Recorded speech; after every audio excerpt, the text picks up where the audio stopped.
ঢাকায় বিএনপির সমাবেশ বাতিল, বিকল্প কর্মসূচিতে বক্তব্য দেবেন তারেক রহমান। নতুন ছাত্র নেতাদের যোগদান, ছাত্র দলের কার্যক্রম হবে আরও গতিশীল। আমরা চাঁদাবাজি করি না, কাউকে করতেও দেব না, হুঁশিয়ারি জামাত আমিরের। উন্নয়ন ও ন্যায়ের ভিত্তিতে জনগণের প্রাপ্যতা নিশ্চিত হবে। নবম পে স্কেলের গ্যাজেট দাবিতে যমুনা অভিমুখে আন্দোলনকারীদের ওপর জলকামান, সাউন্ড গ্রেনেড নিক্ষেপ। সংঘাতের শঙ্কার মধ্যেই আলোচনায় বসছে যুক্তরাষ্ট্র ইরান। পারমাণবিক কর্মসূচি, সশস্ত্র ও নিষেধাজ্ঞা নিয়ে আলোচনার মধ্যেই উত্তেজনা। এবং ভারত ম্যাচ বয়কট না করতে পাকিস্তানকে অনুরোধ জানিয়ে শ্রীলঙ্কার চিঠি, অংশ না নিলে আর্থিক ক্ষতির আশঙ্কা।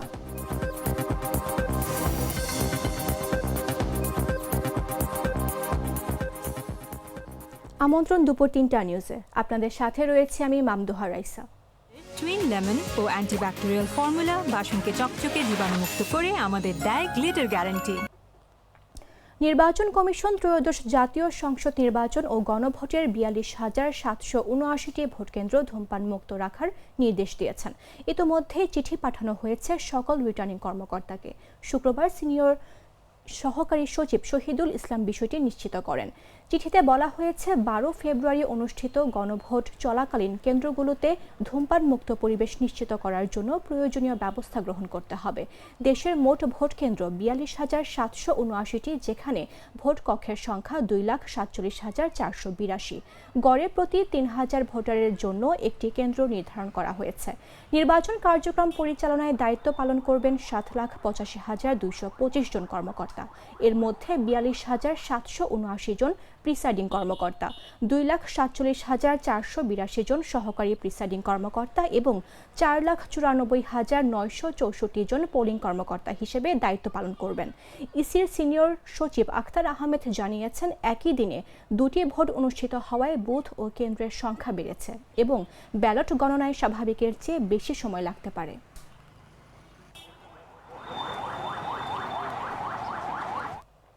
আগামী ৮ ফেব্রুয়ারি ঢাকায় অনুষ্ঠেয় নির্বাচনী সমাবেশ বাতিল করেছে বাংলাদেশ জাতীয়তাবাদী দল। এর পরিবর্তে ৮ ও ৯ ফেব্রুয়ারি ঢাকা মহানগর উত্তর ও দক্ষিণের বিভিন্ন প্রান্তে নির্বাচনী বক্তব্য দেবেন বিএনপি চেয়ারম্যান তারেক রহমান।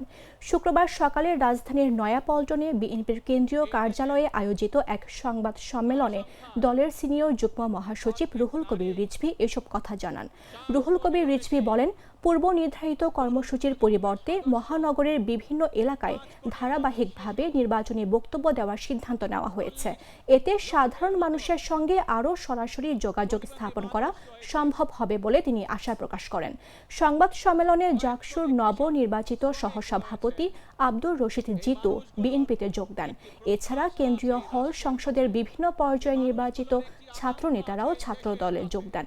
নতুন নেতৃত্বের যোগদান প্রসঙ্গে রিজভী বলেন, দেশের স্বাধীনতা ও সার্বভৌমত্ব রক্ষায় বিএনপির ভূমিকা ও অবদানে অনুপ্রাণিত হয়েই তরুণ এসব নেতৃত্ব বিএনপির ছায়াতলে এসেছে।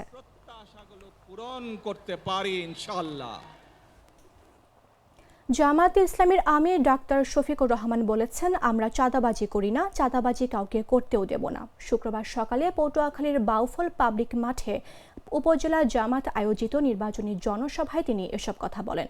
ডাক্তার শফিকুর রহমান বলেন, দুর্নীতি আমরা করি না, দুর্নীতির জট আমরা কেটে দেব। দুর্নীতিবাজদের কোনো ঠাঁই এখানে হবে না। মামলা বাণিজ্যে আমরা ঘৃণা করি। যারা মিথ্যা মামলা দিয়ে নিরীহ মানুষের জীবন ধ্বংস করে তাদের কাউকে ছাড় দেওয়া হবে না, বরং প্রমাণ পেলে তাদের কঠোর শাস্তির আওতায় আনা হবে। তিনি আরও বলেন, এ দেশ থেকে আর কাউকে ব্যাংক লুট করতে দেওয়া হবে না। শেয়ারবাজার লুণ্ঠন কিংবা উন্নয়ন প্রকল্পের টাকা আত্মসাৎ করে বিদেশে পাচারের সুযোগ থাকবে না। এখন পর্যন্ত যারা দেশের টাকা চুরি করে বিদেশে পাচার করেছে, আল্লাহ তাআলা তৌফিক দিলে সেই টাকা উদ্ধার করে রাষ্ট্রীয় কোষাগারে জমা করা হবে ইনশাআল্লাহ। আমরা কাউকে করতেও দেব না। দুর্নীতি আমরা করি না, দুর্নীতির জড় আমরা কেটে দেব, কাউকে দুর্নীতি করতে দেব না। মামলা বাণিজ্য এটাকে আমরা ঘৃণা করি, প্রশ্নই উঠে না, কাউকে এই সুযোগ দেওয়া হবে না। বরঞ্চ অন্যায় মামলা করে কাউকে হ্যারাস করলে তাকেই শাস্তির আওতায় আনা হবে। অনেক সময় নিরীহ মানুষকে মিথ্যা মামলা দিয়ে তার জীবন ধ্বংস করে দেওয়া হয়। তার পরিবার ধ্বংস করে দেওয়া হয়, তার ভবিষ্যৎকে তছনছ করে দেওয়া হয়, ওদেরকে আমরা ছাড় দিয়ে কথা বলবো।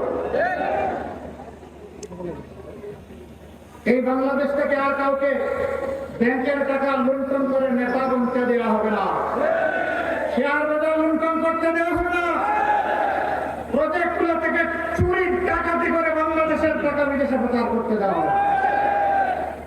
28 লক্ষ কোটি টাকা চুরি হয়েছে, বিদেশে পাচার করা হয়েছে। আল্লাহ তাআলা আমাদেরকে তৌফিক দিলে মহান আল্লাহর সাহায্যে বিইজনিল্লাহ ওদের মুখের ভিতরে হাত ঢুকায় পেটের ভিতর থেকে বের করে আনবো ইনশাআল্লাহ।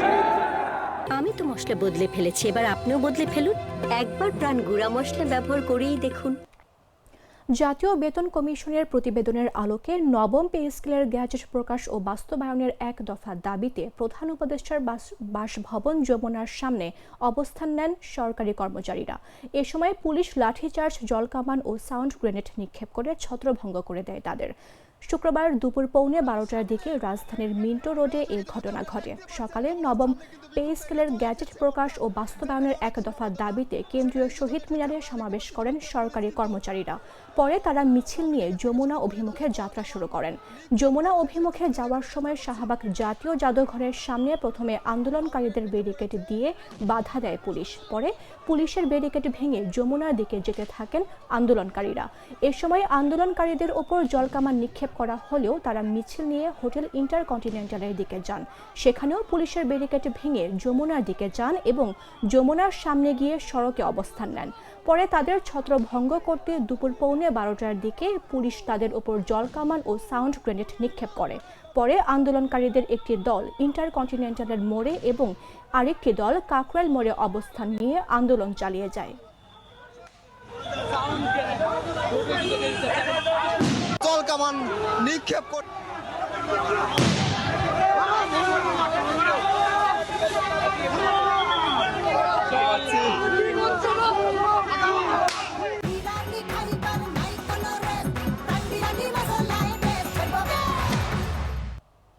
জানাবো আন্তর্জাতিক সংবাদ।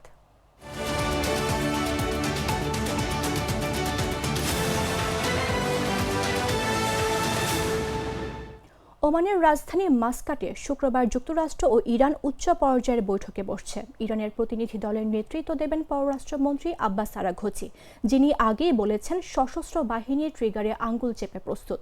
মার্কিন প্রতিনিধিত্ব করবেন বিশেষ দূত স্টিভ উইটকফ ও জ্যারেড কুশনার। গত জুনে ইসরায়েল ইরান সংঘাতের পরে এটি প্রথম সরাসরি বৈঠক। প্রাথমিকভাবে ইস্তাম্বুলে আয়োজনের পরিকল্পনা থাকলেও ইরান শেষ মুহূর্তে ওমানের স্থানান্তরের অনুরোধ জানায়। আলোচনা কেবল উভয় দেশের কর্মকর্তাদের মধ্যে সীমাবদ্ধ রাখার চাওয়া হয়েছে। যুক্তরাষ্ট্র ইরানের পারমাণবিক কর্মসূচি স্থগিত, ইউরেনিয়াম মজুদ হ্রাস এবং ব্যালিস্টিক ক্ষেপণাস্ত্র ও প্রক্সির সমর্থন বন্ধ করার দাবি তুলেছে। ইরান একপক্ষীয়ভাবে বলেছে আলোচনার বিষয় কেবল পারমাণবিক কর্মসূচি সীমাবদ্ধ থাকবে। উভয় দেশ বিপরীতমুখী অবস্থান নিয়েছে। ট্রাম্প হুমকি দিয়েছেন ব্যর্থ হলে ইরানের ওপর হামলা চালানো হতে পারে। ইরানও প্রতিশ্রুতি দিয়েছে আক্রমণের জবাবে শক্তি প্রয়োগ করবে।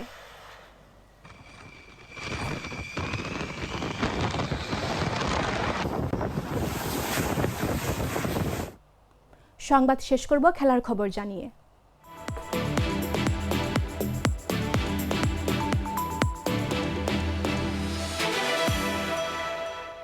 টি-20 বিশ্বকাপে গ্রুপ এ এর ভারত পাকিস্তান ম্যাচ বয়কটের সিদ্ধান্ত পুনর্বিবেচনায় আহ্বান জানিয়েছে শ্রীলঙ্কা ক্রিকেট। বৃহস্পতিবার পাকিস্তান ক্রিকেট বোর্ডের প্রেসিডেন্টকে চিঠি লিখে এই অনুরোধ করেন এসএলসির সভাপতি শাম্মী সিলভা। আগামী 15 ফেব্রুয়ারি কলম্বোর আর প্রেমাদাস স্টেডিয়ামে ম্যাচ হওয়ার কথা। পাকিস্তানের প্রধানমন্ত্রী শেহবাজ শরীফ জানান, বাংলাদেশকে বিশ্বকাপ থেকে বাদ দেওয়ার প্রতিবাদ হিসেবে পাকিস্তান ম্যাচে অংশ নেবে না। এসএলসি চিঠিতে জানিয়েছে তারা ম্যাচ আয়োজনের জন্য সব বাণিজ্যিক, নিরাপত্তা ও লজিস্টিক প্রস্তুতি সম্পন্ন করেছে। টিকিট বিক্রি ও আতিথেয়তা ব্যবস্থা ইতিমধ্যে চূড়ান্ত হয়েছে। পাকিস্তান অংশ না নিলে শ্রীলঙ্কার জন্য আর্থিক ক্ষতি হবে, আন্তর্জাতিক পর্যটক আগমন কমবে এবং হোটেলের খাতে প্রভাব পড়বে। এসএলসি অতীতের সহযোগিতার কথাও স্মরণ করিয়ে দিয়ে আশা প্রকাশ করেছে পিসিবি তাদের সিদ্ধান্ত পুনর্বিবেচনা করবে এবং ক্রিকেট ও স্বাগতিক দেশের স্বার্থে ম্যাচটি অনুষ্ঠিত হবে।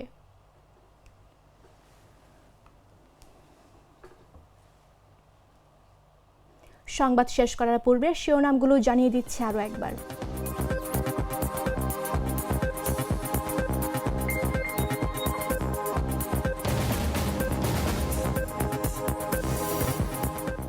ঢাকায় বিএনপির সমাবেশ বাতিল, বিকল্প কর্মসূচিতে বক্তব্য দেবেন তারেক রহমান। নতুন ছাত্র নেতাদের যোগদান, ছাত্র দলের কার্যক্রম হবে আরও গতিশীল।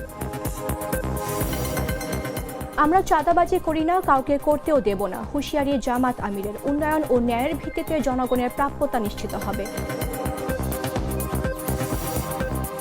নবম পে স্কেলের গ্যাজেট দাবিতে যমুনা অভিমুখে আন্দোলনকারীদের ওপর জলকামান, সাউন্ড গ্রেনেড নিক্ষেপ। সংঘাতের শঙ্কার মধ্যেই আলোচনায় বসছে যুক্তরাষ্ট্র ইরান। পারমাণবিক কর্মসূচি, সশস্ত্র ও নিষেধাজ্ঞা নিয়ে আলোচনার মধ্যেই উত্তেজনা।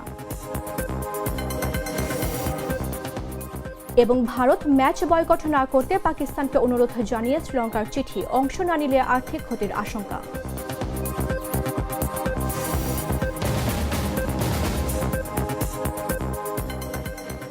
দর্শক, এই ছিল এখনকার মতো। প্রতি মুহূর্তে সর্বশেষ খবর জানতে ভিজিট করুন jagonews24.com। ফলো করুন আমাদের ভেরিফাইড ফেসবুক পেজ এবং সাবস্ক্রাইব করুন জাগো নিউজের ইউটিউব চ্যানেল। ধন্যবাদ সবাইকে।